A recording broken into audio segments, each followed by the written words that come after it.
শাহরুখ খান যখন প্রথম ইন্ডাস্ট্রিতে আসে, প্রথম সিনেমা করছিল, ফ্লপ যাচ্ছিল, কিন্তু সবসময় তার মুখে একটা কথা লেগেই থাকতো যে আই অ্যাম দ্য বেস্ট।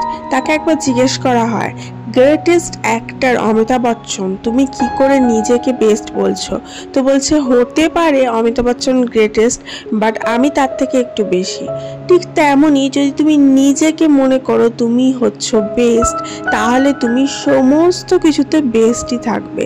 কিন্তু সবসময় যদি নিজেকে মনে করাও যে তুমি কখনোই ওই কাজটা করতে পারবে না, তোমার দ্বারা হবে না, কেন আমি এটা করলাম, আমার দ্বারা কেন এটা হয়ে গেল, আমি কিভাবে এটা করব, তাহলে এই ডাউটটা যদি তোমার মনের মধ্যে সবসময় লেগে থাকে, তাহলে তুমি কোনোদিনই ওপরে উঠতে পারবে না। মনে রাখবে, বাজারে পয়সা পড়ে আছে, পয়সাটাকে ক্যাচ করবে কি করে সেটা তোমার উপর ডিপেন্ড করছে। পড়াশুনো করে চাকরি করবে না ব্যবসা করবে না কোন দিকে যাবে সেটাও তোমার উপর ডিপেন্ড করছে। তুমি বড় হয়ে কি হবে, কি তুমি বয়স হলে কোন জায়গায় গিয়ে নিজের অ্যাচিভমেন্টটাকে দেখতে চাও, সেই সমস্ত কিছু তোমার উপর ডিপেন্ড করছে। কিন্তু যেটা ডিপেন্ড করছে একান্তই তোমার হাতে, সেটা হচ্ছে নিজেকে মোটিভেটেড রাখা, নিজেকে বলা যে আই অ্যাম দ্য বেস্ট। আমাকে ভগবান যায় যেমনই বানিয়েছে, আমি নিজের কাছে নিজে বেস্ট। অন্য কারোর কাছে প্রমাণ করার দরকার নেই বা অন্য কারোর সাথে কম্পেয়ার করার দরকার নেই। আমার নজরে আমি বেস্ট, এবং আমার নজরে আমি যেটা করছি আমার 100% দিয়ে করছি, তারপরে ভগবান যেটা দিচ্ছে সেটা ভালোর জন্যই হচ্ছে। Hello everyone, this is Ivy, welcome back to my channel. Isha's ডায়েরিজের একটা নতুন সকালে তোমাদের সকলকে ওয়ার্ম ওয়েলকাম জানাই। একটা নতুন পার্ক এভিনিউয়ে পারফিউম কিনে নিয়ে এসেছিলাম। গতকাল বেরিয়েছিলাম, যেখানে ব্লগটা কালকে শেষ করেছিলাম যে একটু বাইরে বেরিয়েছি শপিং করতে। তো গতকাল এসে পরে আর কোলায়নি শরীরে যে এটা টেস্ট করে দেখবো যে ফ্লেভারটা কেমন বা সেন্টটা কেমন। এই যে প্যাকিং করা সেন্টগুলো, এগুলো টেস্ট না করেই কিন্তু কিনতে হয়, জাস্ট ওপরটা দেখে নিজের মতো বুঝে নিয়ে। তো জাস্ট এটা কিনে নিয়ে এসেছিলাম, নিয়ে দেখলাম যে নিয়ে বেশ মাইল্ড, খুব স্ট্রং নয় কিন্তু খুব মাইল্ড আর খুব সুন্দর পারফিউমটা, মানে মন কেড়ে নেওয়ার মতো পারফিউম। আমার আবার প্রচণ্ড স্ট্রং পারফিউম কিন্তু আমার পছন্দ নয়, যে পারফিউম মানে গোটা ঘরটাতে করবে। ধরো তুমি পারফিউম লাগালে বা স্প্রে নিলে এই গোটা ঘরটাতে সেই গন্ধটা ছড়িয়ে বেড়ালো, আমার সেটা খুব একটা পছন্দ নয়। আমার ভালো লাগে যেগুলো খুব মাইল্ড গন্ধ হয়, মানে তোমার পাশের জন দাঁড়ালে তোমার গন্ধটা সে অনুভব করবে, তোমার থেকে একটু দূরে চলে গেলে কিন্তু গন্ধটা পাবে না। সেটা একটু বেশি ইন্টারেস্টিং লাগে, যাতে তোমার কাছে বারবার ফিরে আসে সেই গন্ধটার জন্য। তো এইরকম মাইল্ড পারফিউম এটা তোমরা চাইলে ট্রাই করতে পারো। এই ধরো অফিস যাচ্ছ বা কোনো অকেশনে যাচ্ছ, খুব স্ট্রংয়ের দরকার নেই, মাইল্ড একটা গন্ধ যেটা একটা ফ্রেশনেস ফিল করাবে, এনার্জেটিক ফিল করাবে, অ্যান্ড তোমার পাশের জন যে দাঁড়াবে সে গন্ধটা পেয়ে মনে হবে this is so amazing and so mesmerized. যাই হোক, এক কাপ করে চা করে নিলাম। প্রথমেই পারফিউমটা আনবক্সিং করলাম, অ্যান্ড দেন এক কাপ করে চা করেছি। সকালবেলা আমি আদা দিয়ে চা খেতেই বেশি পছন্দ করি। Just ginger black T is my always favourite one. আমাকে এই টিটা যদি সারাদিন দেওয়া হয় আমি সারাদিনই খাবো। অনেকে আছে খুব বেশি চা পছন্দ করে, তারা আবার লাল চাটা পছন্দ করে না, তারা দুধ চা খায়। বাট আমার মনে হয় দুধ চাটার মতো আনহেলদি জিনিস পৃথিবীতে কিছু নেই। সব থেকে হেলদি হচ্ছে তোমার ব্ল্যাক টিটা। তবে তুমি ব্ল্যাক টিটার মধ্যে আবার যদি চিনি গুলে খাও সেটা আবার আনহেলদি হয়ে যাচ্ছে খানিকটা যদি দেখা যায়। যাই হোক, তবুও এক কাপ চা খাওয়াটা কিন্তু আমার ভীষণ এনার্জেটিক লাগে। চা খাওয়ার পর জাস্ট কাপগুলোকে নামিয়েছি, আর সকাল সকাল অঘটন, একটা কাপ ভেঙে গেল, ভেঙে গিয়ে একদম ছতিচ্ছন্ন হয়ে গোটা ঘর ছড়িয়ে গেল। এই যে দেখো ভাঙাটা, মানে যে কাপগুলো আমাদের দেখালাম চা ছাঁকলাম ওই কাপেরই একটা ভেঙে গেল। আমার হাতে যে প্রায় সময়ই একটা না একটা কাপ ভেঙে যায়, প্রায় সময়। তো এটা আমার হাত থেকে ভাঙেনি, এটা অ্যাকচুয়ালি আমি ফ্রিজটার কুল প্যাডটা পরিষ্কার করছিলাম।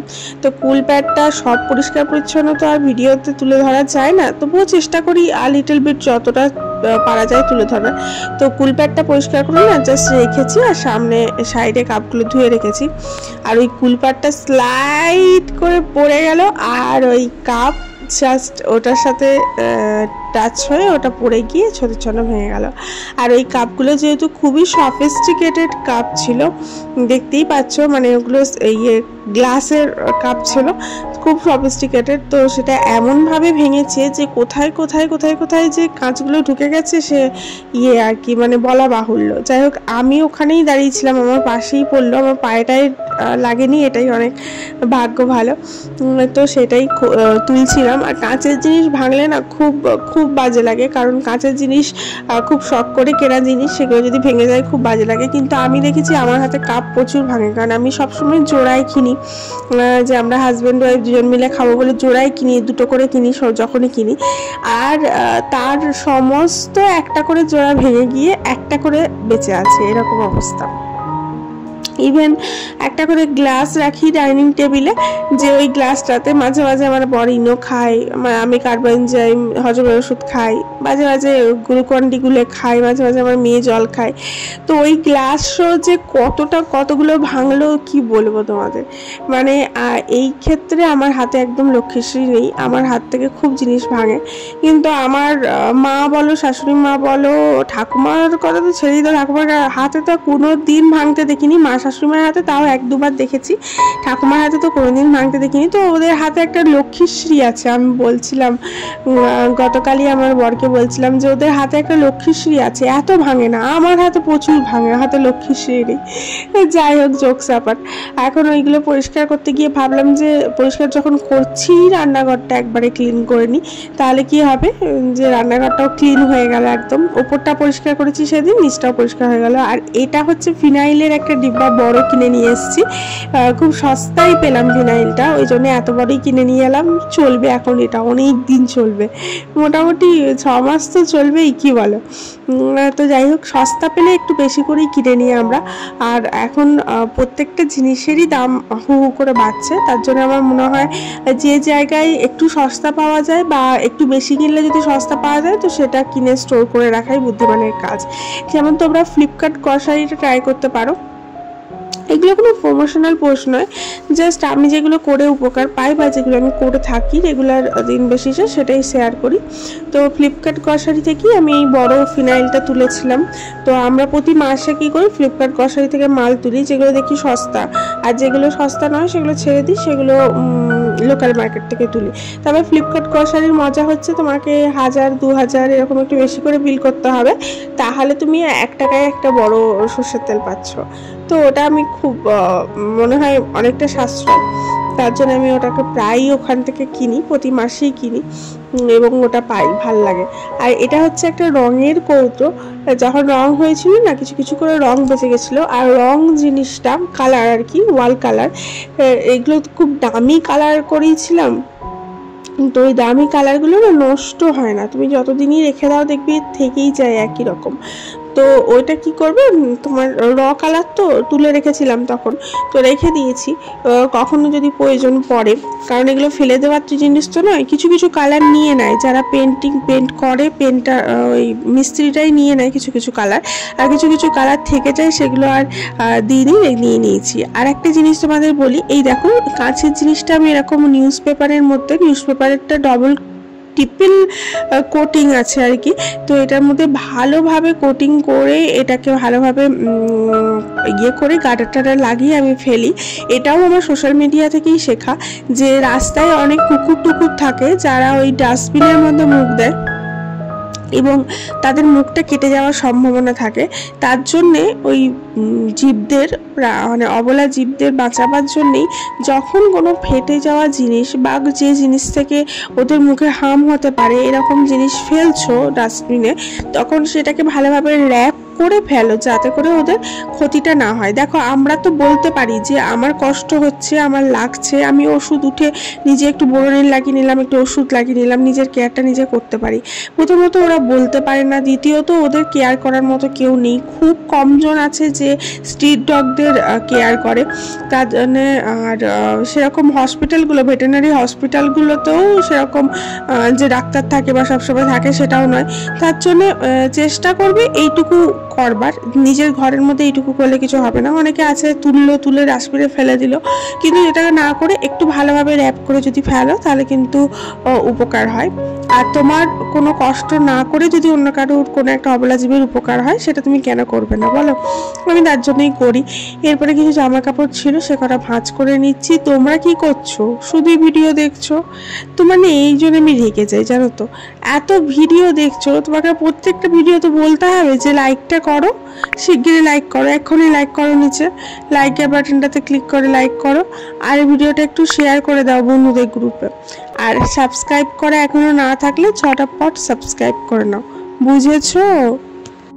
যাই হোক, তোমার সুনাম কিন্তু কেউই করবে না। তুমি তোমার বইয়ের জন্যে বা তোমার বরের জন্যে, তোমার ছেলে মেয়ের জন্যে, তোমার মা বাবার জন্যে যতই করো না কেন, খুব কম লোক পৃথিবীতে আছে যে তোমার সুনাম করবে বা যে তোমাকে মোটিভেট করবে। সবাই তোমার কাছে কিছু না কিছু আবদার নিয়ে আসবে বা বলবে কিছু না কিছু কমতি থেকে যাচ্ছে তোমার দেওয়াতে, তোমার কাজেতে, তোমার করাতে। তার জন্য নিজেকে মোটিভেটেডটা না নিজেকেই করতে হয়, নিজেকে মোটিভেটটা নিজেকেই করতে হয়। দুনিয়াকে কি বললো তাতে কোনো যায় আসে না। ঠিক যেমন শাহরুখ খানের কথাটা তোমাদেরকে শোনালাম, একটু যদি তুমি শাহরুখ খানের কোনো পডকাস্ট দেখো না, তাহলেই জানতে পারবে শাহরুখ খান সবসময় নিজেকে বলে আই অ্যাম দ্য বেস্ট। এটা বলার কারণেই কিন্তু নিজেকে আরও বেশি পজিটিভ রাখা যায় এবং নিজের মোটিভেশনটাকে আরও বেশি বিল্ড আপ করা যায় এবং নিজের এনার্জিটা নিজেই গেইন করা যায়। তুমি এখন ভাবছো, ধরো একটা এক্সাম্পল দিই, আমার একার দায়িত্বে গোটা সংসারটা চলছে। আমার মা বাবা রয়েছে, তার মা বাবা রিটায়ার করে গেছে, তার ওষুধপত্র আছে, গোটা সংসারে খরচা রয়েছে। একটা ছোট ভাই বা বোন রয়েছে, সে পড়াশোনা করছে, তার পড়াশোনার খরচা দিতে হচ্ছে। তার উপরে বেবি আসছে, তার একটা খরচা, কি করে চালাবো, কোথা থেকে চালাবো? শোনো, সমস্ত কিছু লেখা হয়ে থাকে। কারুর ভাগ্যে কেউ খায় না। যার যার খাওয়ার জিনিসটা ভাগ্য লেখেই পাঠায় এবং তার ব্যাপারটা সে গড়েই পাঠায়। যে জিনিসটা আমরা ডেস্টিনিকে ডিসাইড করে দিই সেটা হচ্ছে আমরা কতটা লাক্সারিয়াস লাইফ লিড করব। বাকি খাওয়া পড়া থাকা এগুলো কিন্তু ডেস্টিনি ডিসাইড করে নেয় নিজের জন্য, নিজের মতো করে আমাদের জন্য। তার জন্য এগুলো সামান্য সামান্য জিনিসগুলো নিয়ে এত ভাববার দরকার নেই। জানবে যে আসছে বা যে রয়েছে তার জিনিসটা ঠিক হয়ে যাবে, সেটা ভগবান লিখে রেখেছে। গতকাল না একটা চাটনি নিয়ে এসেছিলাম, সিজুয়ান চাটনি। খুব একটা ভালো নয় খেতে। ওই যে চাটনিটা দিয়েছি, একটু চিনি দিয়ে দিয়েছি, কিন্তু খেতে একদম ভালো ছিল না, রসুন রসুন গন্ধ ছাড়ছিল। বাকি একটু সবজি করেছিলাম, ঢ্যাঁড়স গাজর দিয়ে একটু মাছ ঝাল করেছিলাম, রুই মাছের ঝাল করেছিলাম, বড় বড় মাছ নিয়ে এসেছিলো কাটিয়ে। আর এমনি আমের চাটনি করা ছিল, একটু দই নিয়েছি, ব্যাস। দেখা হচ্ছে কালকে। Love you.